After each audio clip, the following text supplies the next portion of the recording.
உலகெங்கிலும் நடக்கும் முக்கிய நிகழ்வுகளை குறுஞ்செய்தி வடிவத்தில் தெரிந்து கொள்ள ஆதன் செயலியை டவுன்லோட் செய்யுங்கள். ஆதன் செயலியை டவுன்லோட் செய்ய டிஸ்கிரிப்ஷனில் உள்ள லிங்கை கிளிக் செய்யவும். கலஸ்தர தோஷம் இருக்கா இல்லையாங்கிறத தெரிஞ்சுக்கிட்டா போதும். இந்த தோசை இல்லைன்னா தாராளமாக அவங்க கல்யாணம் பண்ணலாம். நிவர்த்தி இல்லாமல் மாங்கல்யம் ஏற்பட்டால் அது பிரிவினைக்கு மிகப்பெரிய காரணமாக இருக்கும். செவ்வாய் தோஷம் இருக்கவங்க 52 வாரம் செவ்வாய்க்கிழமையும் முருகர் கோயிலுக்கு போய் விளக்கு போடணும். இந்த அமைப்பை சுருக்கி கொண்டு வந்தது தான் பரிகாரம். அப்படின்னா வாழை மரத்துக்கு தாலி கட்டுறது. பரிகாரங்கள் செஞ்சுட்டா இதுக்கப்புறம் அவங்களுடைய வாழ்க்கையில எந்த பிரச்சனைகளும் வராது. இதுக்கு உண்டான பரிகாரம் மட்டும் பண்ணி கல்யாணம் பண்ணால் இவங்களுடைய இந்த தோஷம் வந்த காரணமாகிற கர்மா பின்னாடி வேலை செய்யும்ல. என்ன சாபமோ அதை நிவர்த்தி பண்ணிட்டோம்னா, குருங்கிற ஒரு கிரகத்தோடைய ஆதிக்கம் இருக்குனாலே 190% நேரம் நல்லா இருக்கு. நிறைய பேருக்கு குரு பலன் ரொம்ப வருஷமா கல்யாணம் ஆகாம இருக்கு. இதுக்கு என்ன பண்ணணும் அப்படின்னா, அவங்க நட்சத்திர நாள் மாசத்துல என்னைக்கு வருதோ அந்த நாள் அன்னைக்கு கோயிலுக்கு போய் அர்ச்சனை பண்ணணும். இல்லை 5 விளக்கு போடணும். 9 கோளும் நம்ம வாழ்க்கையில் இருக்கக்கூடிய 9 உறவுகளை குறிக்கும். அப்படி இருக்கும்போது அவங்களுடைய கைரேகை பார்த்து சொல்லலாம். ஜாதக கட்டம் இல்லாமலே 170-90% நம்மளால சொல்லி முடிச்சிட முடியும். ஒருத்தரை பார்த்தாலே சொல்ல முடியும். அது என்னன்னா ஃபேஸ் ரீடிங் அப்படின்னு சொல்லுவோம் இல்லைங்களா. அதன் ஆன்மீகம் நேயர்களுக்கு வணக்கம். நான் உங்கள் விஜய் பிரியா. ஆன்மீகம் தொடர்பான சந்தேகங்களுக்கு நம்ம ஒவ்வொரு நாளும் தீர்வு கொடுத்துட்ருக்கோம். புதிய முக்கிய நிகழ்வுகளை உடனடியாக தெரிஞ்சுக்கணும் அப்படின்னு நினச்சிங்கன்னா அதன் செயலியை டவுன்லோட் பண்ணுங்கள். அதற்கான லிங்க் வீடியோக்கு கீழே டிஸ்கிரிப்ஷனில் கொடுத்துருக்கோம். இந்த நிகழ்ச்சியில் நம்ம கூட யார் இணைஞ்சிருக்காங்க அப்படின்னு பார்த்தீங்கன்னா, வள்ளுவர் ஜோதிடர் மணிராஜ் அவர்கள் தான் நம்ம கூட இருக்கிறாங்க. ஸோ அவங்கக்கிட்ட நிறைய விஷயங்கள் நம்ம ஜோதிடம் ரிலேட்டடாக கேட்டு தெரிஞ்சுக்கலாம். வணக்கம் சார். வணக்கம் மேடம். இப்போ பொதுவாக நம்ம காதல் கல்யாணத்துக்கு பொருத்தம் பார்க்க அவசியம் இல்லை அப்படிங்கிற ஒரு விஷயம் நமக்கு இருக்குது. இப்போ அரேஞ்ச் மேரேஜுக்கு பொருத்தம் பார்க்க வராங்க, அவங்க 2 பேர்த்துக்கும் இந்த பொருத்தம் சரியாக அமையலை அப்படின்னா அவங்க 2 பேரும் ஓகே இல்லை அதெல்லாம் உண்மை கிடையாது, நம்ம கல்யாணம் பண்ணிக்கலாம், நமக்கு தான் மனசு ஒத்தி போச்சு அப்படின்ற ஒரு விஷயம் பார்க்குறாங்கல்ல. அதுக்கு இப்போ பரிகாரம் செய்கிற மாதிரி இருந்ததுன்னா கண்டிப்பாக பரிகாரம் செய்யலாம் மேடம். ஒரு பாயிண்ட் என்னென்னா, இது எல்லாமே கர்மா சம்மந்தப்பட்டது தான். காதல் திருமணம் அப்படிங்கிறது பொருத்தமே இல்லை, கல்யாணம் பண்ணுறாங்க. நிறைய பேர் இன்றைக்கி வாழ்க்கையில் நல்லா இருக்காங்க. கல்யாணம் பண்ணி நல்ல பொருத்தம் பார்த்து எல்லாமே கரெக்டாக முறையாக பார்த்து கல்யாணம் பண்ணி நிறைய பேர் வாழ்க்கை பிரச்சனையாகவும் இருக்குது, நல்லாவும் வாழ்கிறாங்க. ரெண்டுமே இருக்குது. இப்போது பொருத்தம் இல்லாமல் கல்யாணம் பண்ணுறதுல ஒரு அமைப்பு என்னென்னா, ஏக பொருத்தம்னு ஒன்று இருக்குது. அது சேரும். ஏக பொருத்தம்னா கடவுள் இறைவன் விட்ட வழி. சரிங்களா. இப்போது இப்படி இருக்கு. இப்போ நீங்கள் கேட்ட கேள்விக்கு உண்டான பரிகாரம் அப்படிங்கிறது, ஜாதகத்தில் அவங்களுக்கு உரிய கிரகம் சுக்கிரங்கிற கிரகம், சந்திரங்கிற கிரகம், சூரியங்கிற கிரகம், இந்த 3 கிரகத்துடைய ஆதிக்கம் எப்படின்னு பார்த்துக்கணும். அதை தாண்டி அவங்க செய்ய வேண்டிய பரிகாரம் என்னன்னா, மாங்கல்யம் சார்ந்த கலஸ்தர குற்றம். கலஸ்தர குற்றம்ங்கிற ஒரு அமைப்பு இருக்கா, கலஸ்தர தோஷம் இருக்கா இல்லையாங்கிறத தெரிஞ்சுக்கிட்டா போதும். ஒருவேளை இந்த தோசை இல்லைன்னா தாராளமாக அவங்க கல்யாணம் பண்ணலாம். அவங்க ஜாதகம் அவங்க பிறப்பு என்ன கர்மா சார்ந்திருக்கோ அதுக்குண்டான பரிகாரம் செஞ்சு அவங்க கல்யாணம் பண்ணிக்கலாம். ஒருவேளை இந்த கலஸ்தரம் மாங்கல்ய ஸ்தானத்தை சார்ந்து ஏதாவது குற்றமோ பாதிப்போ இருந்தால் கண்டிப்பாக அவங்க கர்ம வினையை செக் பண்ணி அதுக்குண்டான பரிகாரத்தை பண்ணி தான் அவங்க மாங்கல்யம் ஏற்படுத்திக்கணும். அப்படி இது நிவர்த்தி இல்லாமல் மாங்கல்யம் ஏற்பட்டால் அது பிரிவினைக்கு மிகப்பெரிய காரணமாக இருக்கும். இந்த 11 வருஷமாக நீங்கள் இப்போ ஜோதிடம் பார்த்துட்டு இருக்கிறீங்க. நான் இந்த 11 வருஷம் ட்ராவல்லையே எனக்கு இந்த ஒரு விஷயம் எனக்கு ரொம்ப காம்ப்ளிகேட்டடாக இருந்தது அப்படின்ற மாதிரியான விஷயங்கள் ஏதாவது அனுபவங்கள் இருக்கா உங்களுக்கு? மேடம் இருக்குது. அதாவது பெண் சாபம் ரெண்டு விஷயம் இருக்கு மேடம். ஒன்று பெண் சாபம். ஏன்னா அந்த பெண் சாபம் அப்படிங்கிறதுல ஜாதகத்தில் நிறைய பேர் பார்க்குற இடத்துல தோஷம் இருக்கும். செவ்வாய் தோஷம் இருக்கும், ராகிய தோஷம் இருக்கும், இல்லை பித்ரு தோஷம் இருக்கும். அது இல்லைன்னா இந்த மாதிரி தோஷங்கள்னு ஒன்று இருக்கு இல்லைங்களா. இந்த தோஷத்துக்கு உண்டான பரிகாரத்தை செஞ்சுட்டு கல்யாணம் பண்ணிடுறாங்க. ஆனால் உண்மை என்னன்னா, இந்த தோஷம் ஏன் வந்ததுன்னு பார்க்கணும். ஏன் வந்தது, இது வரதுக்கு என்ன காரணம். செவ்வாய் தோஷம் அப்படிங்கிறது, செவ்வாங்கிற கிரகம் நம்ம பிளட் ரத்தத்தை குறிக்கும். அடுத்து இந்த ரத்தம் மூலியமாக தான் உயிர் சக்திங்கிற உயிரணுடைய அமைப்பும் ஆண்களுக்கு பெண்களுக்கு கருமுட்டையோட ஆதிக்கமும் உருவாகும். அதுக்கு முழுக்க காரணம் செவ்வாங்கிற கிரகம். செவ்வாய் தோஷம்னு இருந்தால் இந்த ஆண்களுக்கு உயிர் சக்தியும் பெண்களுக்கு கருமுட்டையும் அதீத வெப்பத்தை ஏற்படுத்தி வைக்கும். அப்படின்னா உடலுடைய உஷ்ணமும் உயிருடைய உஷ்ணமும் குறிக்கும். இந்த தோஷம் இருக்குன்னா பரிகாரமும் இதுக்கு உண்டான செவ்வாய் தோஷத்துக்கான பரிகாரம் பண்ணி கல்யாணம் பண்ணிடுறாங்க, நாளைக்கு கல்யாணம் ஆனதுக்கப்புறம் நிறைய பாதிப்பு வருது. ஓகே. ராகுகேது தோஷத்துக்கும் தோஷம் இருக்குன்னா அதுக்கு உண்டான பரிகாரம் பண்ணி கல்யாணம் பண்ணிடுறாங்க. பின்னாடி வரக்கூடிய பிரச்சனைகள் இருக்கு. என்னன்னா தோஷம் இருக்கிறவங்களும் கல்யாணம் பண்ணி சொல்றேன், அதுதான் மேடம். செவ்வாய் தோஷம் இருந்தால் செவ்வாய் தோஷம் உள்ளவங்க தான் கல்யாணம் பண்ணுவாங்க இல்லையா? அந்த வெப்பம் ஆணுக்கு அதிகமாக இருந்து பெண்ணுக்கு கம்மியாக இருந்தால் கருவாகிற குழந்தை பாதிக்கும். ஓகே, புரியுதுங்களா? அதோடைய அளவு சரியாக இருக்கணும், அதோடைய டிகிரி அமைப்பு கரெக்டாக இருக்கணும். இந்த அமைப்பில் இந்த 2 பேருக்கும் செவ்வாய் தோஷம்னு வருதுல்ல, ஏன் தோஷம் இருக்குது, ஏன் தோஷம்னு சொல்கிறோம், அதுக்கு என்ன காரணம்? செவ்வாங்கிற கிரகம் இவங்களுக்கு தோஷமாக வருதுன்னா பூர்வீகத்தில் என்ன பாவம் பண்ணியிருக்காங்கிறத பார்க்கணும். ஓகே, சரிங்களா? நார்மலாக சாதாரணமாக தோஷம் இருக்குனாலே தோஷ நிவர்த்தி இல்லாமல் அந்த தோஷம் வர காரணம் என்னன்னு பார்த்து தான் நம்ம அதுக்கு உண்டான பரிகாரத்தை செஞ்சு நிவர்த்தி செய்யணும். அதுக்கு அடுத்து தான் மாங்கல்யத்தை ஏற்படுத்திக்கணும்.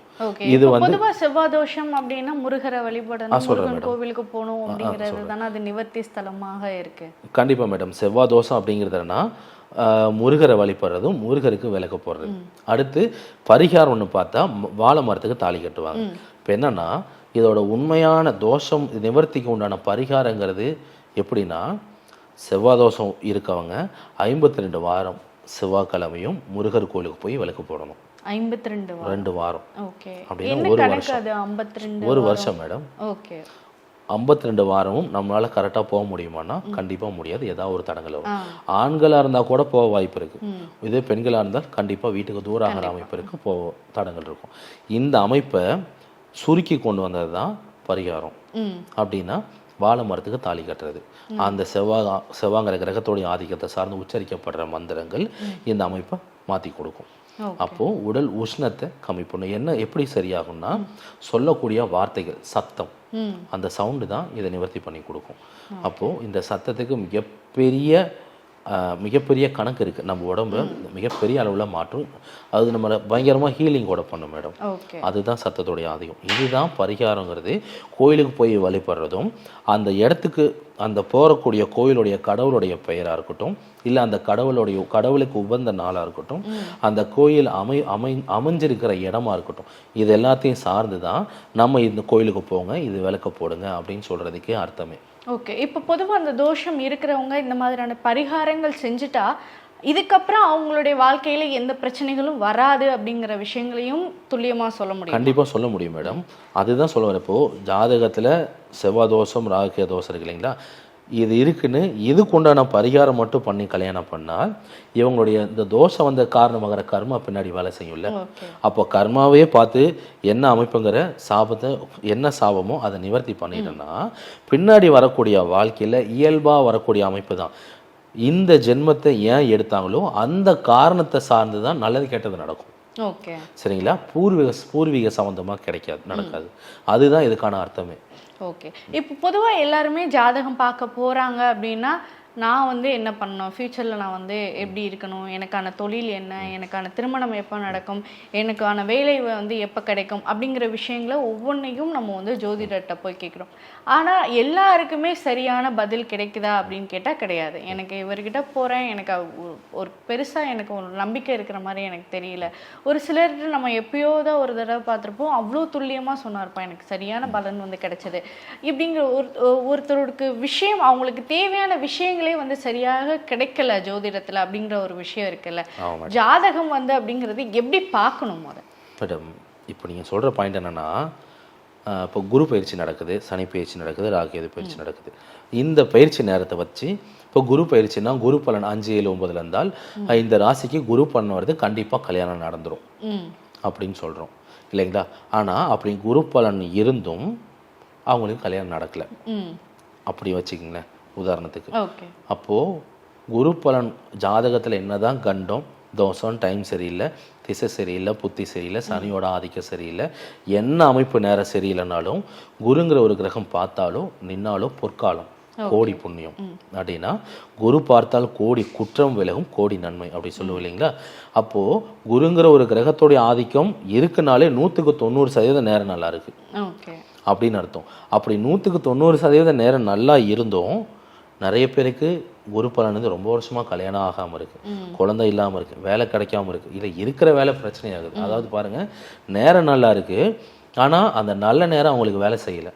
அப்போ இந்த இடத்துல ஜாதக ஜோதிட விதிக்கு அப்பாற்பட்ட சக்தி இங்க இயங்குது, அவங்களை இயக்குதுங்களா அப்படின்னு அர்த்தம் இல்லை மேடம். இது நடக்கிறது என்னன்னா அவங்களுடைய பாவ புண்ணியம் கர்மா, அதோடைய ஆதிக்கம்தான். ஒன்று அந்த 13 விதமான சாபத்தில் இவங்க என்ன ஆதிக்கத்தை சார்ந்த கருவாக இருக்காங்களோ அதனுடைய தாக்கம் தான் நல்ல நேரத்தில் கூட கிடைக்க வேண்டிய விஷயங்களை தள்ளி போக வைக்கும். அப்போது ஒருத்தவங்க பயங்கரமாக ஜாதகம் பார்த்து பூஜை பரிகாரம் எல்லாம் பண்ணுறாங்க, ஆனால் நல்லது நடக்கலை. நல்ல நேரம் இருக்குது, மாப்பிள்ளை ரொம்ப வருஷமாக கல்யாணம் அமையல, மாப்பிள்ளை நிறைய நல்லா வருது ஆனால் அமைய மாட்டேங்குது, வேலை கிடைக்கிற மாதிரி வருது ஆனால் கிடைக்க மாட்டேங்குது. இந்த தடங்கள் எல்லாத்துக்குமே காரணம் அவங்களுடைய கர்மா. அப்போது அவங்களுடைய நட்சத்திரம் இதுக்கு என்ன பண்ணணும் அப்படின்னா, ஒருத்தருடைய நட்சத்திரம், இப்போ உதாரணத்துக்கு ஒருத்தர் மேசராசி அஸ்வினி நட்சத்திரத்தில் பிறந்திருக்காருன்னா, அந்த நட்சத்திரக்காரங்க இப்படி நடக்குதுன்னா அந்த நட்சத்திரத்தை அன்னைக்கு அவங்க கோயிலுக்கு போகணும். சரிங்களா? ஒன்று அவங்க குலதெய்வமாக இருக்கலாம், இல்லை அவங்க இஷ்ட தெய்வமாக இருக்கலாம், இல்லை ரொம்ப பழமையான கோயிலாக இருக்கலாம், முருகர், பெருமாள், சிவன், என்ன கோயிலாக வேணா இருக்கலாம். அந்த அவங்க நட்சத்திர நாள் மாசத்துல என்னைக்கு வருதோ அந்த நாள் அன்னைக்கு கோயிலுக்கு போய் அர்ச்சனை பண்ணணும், இல்லை 5 விளக்கு போடணும். இது பண்ணும்போது இதை ரெகுலராக பண்ணாலே போதும், அவங்க வாழ்க்கை மிக பிரம்மாண்டமான மாற்றம் ஆகும். தடங்கள் இல்லாமல் விலகும். அதே மாதிரி இன்னொரு அமைப்பு இருக்கு மேடம். சிவன் ஸ்தலம், சிவன் கோயில், எல்லா சிவன் கோயிலுக்கு போனாலும் ஓரளவு பெரிய கோயிலாக இருக்குன்னா 63 நாயன்மார்கள் இருப்பாங்க. அந்த 63 நாயன்மார்களும் ஒவ்வொரு தமிழ் மாசத்துல ஒரு சில நட்சத்திரத்தை அங்கே எழுதியிருப்பாங்க, நோட் பண்ணி எல்லா கோயிலையும் எழுதி வச்சிருப்பாங்க. அப்படின்னா 63 நாயன்மார்கள் என்ன மாசத்துல பிறந்தாங்க, இல்லை என்ன மாசத்துல முத்தி அடைஞ்சாங்க, என்ன நட்சத்திரத்துல முத்தி அடைஞ்சாங்க அப்படின்னு. இப்போ உதாரணத்துக்கு சொல்லணும்னா மாணிக்க வாசகர் மக நட்சத்திரம், அதுக்கு உண்டான மாசம் ஆவணி மாசம். அப்போ இந்த அமைப்பு இருக்கு இல்லைங்களா, இந்த மாதிரி ஒவ்வொருத்தருடைய நட்சத்திரமும் ஒவ்வொரு மாசத்துல அந்த 63 நாயன்மாருக்கு குறிப்பிடப்பட்டிருக்கும். அந்த நட்சத்திரத்துக்காரங்க அந்த நட்சத்திர நாள் அன்னைக்கு சிவன் கோயில் போய் சாமி கும்பிட்டு அர்ச்சனை பண்ணிட்டு அந்த 63 நாயன்மார்ல யார் இருக்காங்களோ அந்த பெயருக்கும் அர்ச்சனை பண்ணி அவரை சாமி கும்பிட்டு வரணும். இது மிகப்பெரிய சிறப்பு. ஏன்னா மேடம் அதாவது ஒரு மாசத்துக்கு ஒரு தடவை தானே ஒரு நட்சத்திரம் வரும் மேடம். நம்ம ஒரு தடவை போனாலே போதும். ஆனா அந்த நட்சத்திர நாள் மேசராசி அஸ்வினி நட்சத்திரம்னா இந்த மாசத்துல அஸ்வினி நட்சத்திரம் என்னைக்கு வருதோ அந்த நாள்ல அவங்க சிவன் கோயிலுக்கு போய் அவங்க பேருக்கும் அர்ச்சனை பண்ணணும்.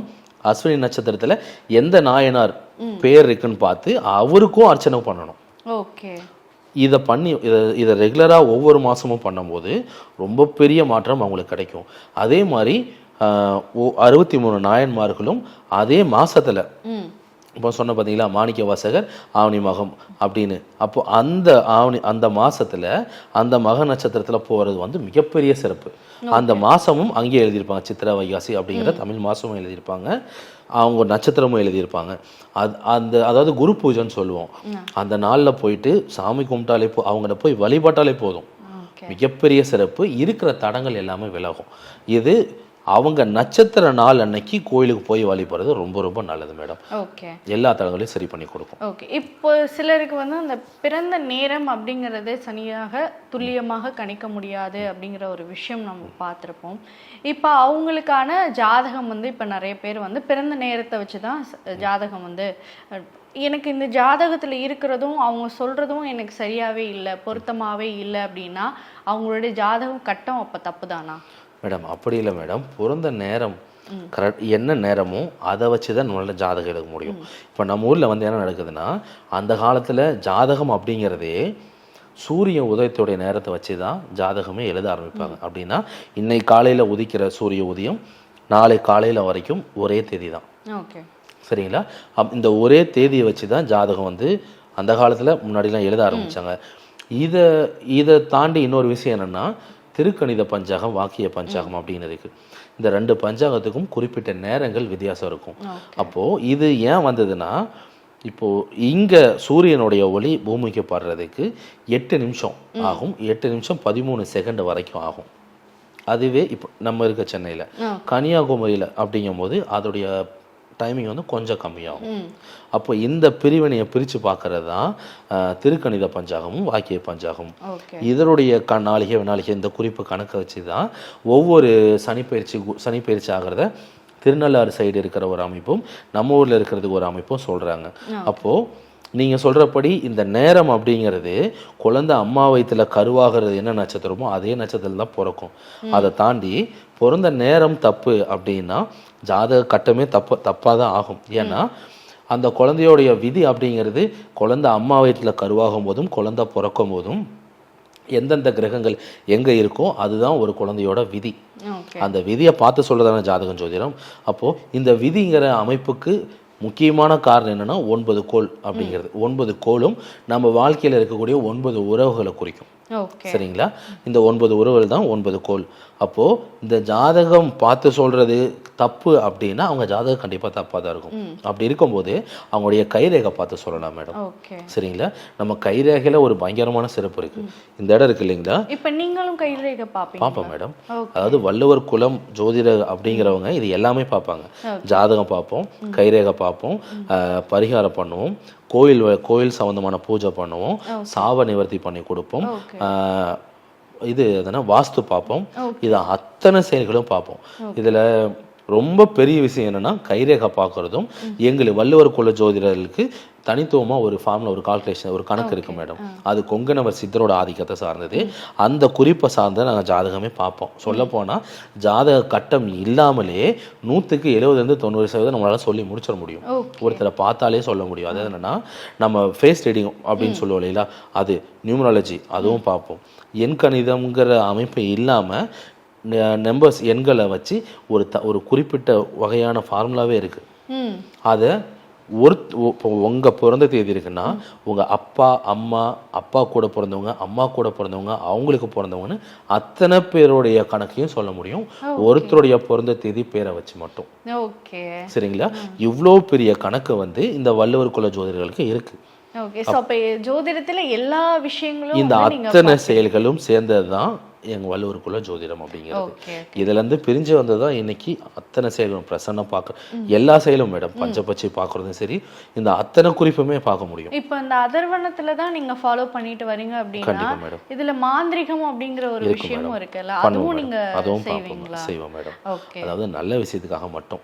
மாந்திரிகம் அப்படிங்கிறது இயற்கை சக்தியோட எதிராவோ இல்லை அது கூட இணைஞ்சு செய்யும் போது அந்த கர்மா நம்மளை தாக்காம இருக்கணும். அது ரொம்ப முக்கியம். இப்போ ஒன்றும் இல்லை மேடம், ஒரு பரிகாரம் பண்ணுறோன்னா அந்த பரிகாரங்கிறது விதிங்கிறது படைக்கிற கடவுள் பிரம்மாவுக்கு சொந்தமானது. அடுத்து அந்த விதி எப்படி வேலை செய்யணும், குலதெய்வத்துடைய ஆதிக்கத்தை சார்ந்து தான் வேலை செய்யும் இல்லைங்களா. இந்த விதி செவ்வாய் தோஷம் அப்படின்னா அந்த தோஷத்தை நிவர்த்தி பண்ணுறோன்னா அவங்க கர்மாவை மாற்றி சரி பண்ணுறதுக்கு நம்மளும் ஒரு காரணமாக இருக்கல மேடம். அதை சரி பண்ணுறதுக்கு முன்னாடி அந்த கர்மா சரி பண்ணி கொடுக்கக்கூடிய ஜோதிடர்களோ பரிகாரம் பண்ணக்கூடிய ஆட்களையும் அவங்க வர்க்கத்தையும் பாதிக்கக்கூடாதுங்கிறதுக்காக அவங்களுக்கு தனிப்பட்ட ஸ்லோகங்கள் இருக்குது, அந்த செய்முறை இருக்குது. அதை செஞ்சு தான் அந்த பாவத்தை நிவர்த்தி பண்ணணும். சரிங்களா? இல்லை மேடம், ஜாதகம் ஜோதிடம் பார்க்கறதுலையே இப்படி ஒரு அமைப்பு இருக்குது. சரிங்களா? ஏன்னா ஜாதகம் ஜோதிடம் அப்படின்னு யாரெல்லாம் பார்த்து இப்போ சொல்கிறாங்களோ அத்தனை பேருக்கும் கடவுளுடைய அதிகாரம், கடவுளுடைய அம்சம், அதாவது தெய்வ அம்சங்கிற அதிகாரம் இருந்தால் மட்டும்தான் அவங்களால ஜோதிடம் பார்த்து ஒருத்தருக்கு பலன் சொல்ல முடியும். எவ்வளோ பேர், நிறைய பேர் ஜோதிடம் படிச்சிருக்காங்க, ஆனால் அவங்களால வெளியே சொல்ல முடியாது. இந்த துறையில் இறங்குனாலே அது இயற்கை பஞ்சபூதத்துடைய ஆதிக்கத்தை சார்ந்தும் படித்த கடவுளுடைய அதிகாரத்தை சார்ந்து இருந்தால் மட்டும்தான் ஒருத்தருக்கு இந்த பலனை சொல்ல முடியும். அது மூலியமா பலிக்குதா இல்லையாங்கிற அமைப்பும் தெரிய இருக்கு. ஓகே, இப்போ தோஷங்கள் ஆகட்டும், கர்மா அப்படிங்கிறது ஒருத்தருடைய ஜாதகத்துல இருந்தாலும் அதற்கு நிறைய பேர் நிறைய பரிகாரங்கள் சொல்றாங்க. இந்த பூமியில நீ பிறப்பெடுத்ததற்கான காரணமே அந்த கர்மாவை நீ அனுபவிக்கிறதுக்கு தான் அப்படிங்கிறது தான் ஒரு முக்கியமான விஷயம் பார்க்குறோம். அப்படின்னா இதை பரிகாரத்தை மூலியமா நான் சரி பண்ணிட முடியும். இப்போ ஒரு கோவிலுக்கு போங்க, இந்த கோவிலில் போய் விளக்கு போடுங்க, இல்லை இதை தானம் கொடுங்க, இங்கே போயிட்டு வாங்க அப்படிங்கிறது எப்படி சரியாகும்? அந்த கர்மாவை அவங்க அனுபவிக்கணுங்கிறதுக்காக தானே பிறவியே எடுத்திருக்கிறாங்க. இது பரிகாரத்தின் மூலியமாக மாற்றுவது அப்படிங்கிறது சாத்தியம் தானா? கண்டிப்பாக மேடம். ஒரு பாயிண்ட் என்னன்னா, ஒரு குழந்தை கருவாய் பிறக்குது, அப்பா ரத்தம் அம்மா ரத்தம் சார்ந்து பிறக்குது இல்லைங்களா. ஒரு ஜாதகத்தை வச்சு இந்த குழந்தை ஆண், இந்த குழந்தை பெண்ணுன்னு சொல்ல முடியாது. அப்போது ஆன்மா அப்படிங்கிறது ஒன்று தான். சரிங்களா? அந்த ஆன்மா எந்த உடலை தேர்வு செய்யுது அப்படிங்கிறது ஒன்று. ஆண் உடலா பெண் உடலா? இப்போது பெண்ணா பிறந்தால் 3 விதி சொன்னேன். அப்போ பெண்ணா பிறந்தா அந்த பெண்ணுக்கு உயிரை பெத்தெடுக்கக்கூடிய சக்தி இருக்கு. இதை பார்க்கும்போது ஒரு குழந்தை கருவாகி பிறக்கிறது, அந்த குழந்தை ஏதோ ஒரு சாபத்தில் கருவாகி இருக்கும். அந்த சாபத்துக்கு உண்டான பரிகாரம், உதாரணத்துக்கு பெரிய அமைப்புனா பெண் சாபமும் இருக்கு மேடம். பெண் சாபத்துக்கு உண்டான பரிகாரங்கிற வார்த்தை என்னன்னா, அது பாருங்க பஞ்சபூதத்துடைய தத்துவத்தை சார்ந்தது. நிலம், நீர், காற்று, ஆகாயம், நெருப்பு. இந்த பஞ்சபூத தத்துவத்தை சார்ந்து இதுக்கு அப்பாற்பட்ட சக்தி ஒன்று இருக்கு. அது என்னன்னா, ஒன்று லைட்டுங்கிற ஒளி, இன்னொன்று சவுண்டுங்கிற ஒளி. இது ரெண்டும் தான் இந்த பூஜா பரிகாரத்தை வழிநடத்தி கொடுக்கும். அதாவது ஒருத்தருடைய கர்மாவை நிவர்த்தி பண்றதுக்கு வழியா இருக்கும். இப்போ அந்த இடத்துல உச்சரிக்கப்படுற மந்திரங்கள், சரிங்களா, அந்த மந்திரங்கள் தான் காரணம். பிறக்கிற குழந்தை ஏன் ஆணா பிறக்கணும், ஏன் பெண்ணா பிறக்கணும் ஒரு காரணம் இருக்கு. உயிரணுக்கள்ல எத்தனையோ லட்சம் கோடி அணுக்கள் இருக்கும். ஏன் இந்த அணு கருவாய் உடலா உயிர் எடுத்தது, அது ஏன் ஆணா எடுத்ததுன்னு ஒரு காரணம் இருக்கு இல்லைங்களா. அது அவங்களுடைய பாவ புண்ணியங்கிற கர்ம பலன், கர்ம வினையை கண்டுபிடிக்கணும். அது எந்த சாபத்தை சார்ந்து இருக்குன்னு கண்டுபிடிச்சா அதுக்கு உண்டான பரிகாரம் செய்யறது எப்படின்னா பாருங்க, 2 விஷயம் இருக்கு மேடம். கோயிலுக்கு போறோம், கோயிலில் இருக்க கருவறையில் இருக்க சிலை, கற்சலை, பூமி நிலத்திலேருந்து எடுக்கப்பட்டது. இது நிலத்துடைய ஆதிக்கத்தை குறிக்கும். அந்த நிலத்துடைய ஆதிக்கம்ன்ற கல்லுக்கு கல்லோ இல்லை உலோகமோ இருக்கலாம். மண்ணிலேருந்து தான் எடுக்கிறோம் மேடம். கோயில் கருவறையில் சிலையாக இருக்குது. அந்த சிலைக்கு அபிஷேகம், நீரால் அபிஷேகம் பண்ணுறோம். இது நீர் தத்துவத்தை சார்ந்தது. 3வது பூ வைக்கிறோம். ஏன் வைக்கிறோம் தெரியுமா மேடம்? பூ ஏன் வைக்கிறோன்னு தெரியுங்களா? வாசனை. அதாவது காற்றை உணர்ற தத்துவத்தை குறிக்கிறது பூ. அது காற்றுடைய தத்துவம். அதுக்கு அடுத்து தீபம் காட்டுறோம். தீபம் வந்து பார்த்தீங்கன்னா அக்னியோட தத்துவம். இந்த 4மே ஆகாயத்தோட சாட்சியாக தான் நமக்கு இங்கே கிடைக்குது. அப்போது இதை தாண்டி இருக்கிற ஒரு செயல் என்னன்னா, இந்த இடத்துல உச்சரிக்கப்படுற மந்திரங்கள், சரிங்களா. இப்போ உதாரணத்துக்கு திருமஞ்சனம், இந்த கோயிலுக்கு போனால் கல்யாணம் ஆகாதவங்களுக்கு கல்யாணம் ஆகும். இப்போ செவ்வாய் தோசம், நாகதோசம் இருக்குன்னா காளகஸ்தி போகிறோம், திருநாகேஸ்வரம் போகிறோம். இந்த இடத்துக்கு போயிட்டு வந்தால் இந்த தோசை நிவர்த்தி ஆகும். இதெல்லாம் சொல்கிறேன் இல்லைங்களா. இது காரணம் என்னென்னா, அந்த இடத்துல உச்சரிக்கப்படுற மந்திரங்கள் நம்ம உடம்புல வேலை செய்யும். எப்படி வேலை செய்யும்னா, நம்ம சொல்லக்கூடிய ஒவ்வொரு வார்த்தைகளும் நம்மளுடைய உடம்புல, நம்ம மூளையில் ஒரு சில ஹார்மோன்ஸை சுரக்க வைக்கும், சரிங்களா. இந்த சவுண்டு வந்து என்ன ஆகும்னா, நம்மளுடைய டிஎன்ஏ மரபணு மூலியமாக நம்ம பீனியல் கிளாண்டும் பிட்யூட்டரி கிளாண்ட் இதில் இருக்க நல்ல விதமான சுரப்பிகள், ஹார்மோன்ஸை சுரக்க வைக்கும். அதன் மூலியமாக தான், இந்த சவுண்டுங்கிற சத்தம் மூலியமாக தான் நம்ம மரபணுவில் இருக்க கர்ம பதிவு அப்படிங்கிற கெட்ட பதிவுகளை அதை அழிக்கும். அது காரணம் சவுண்டு, சத்தம் தான்.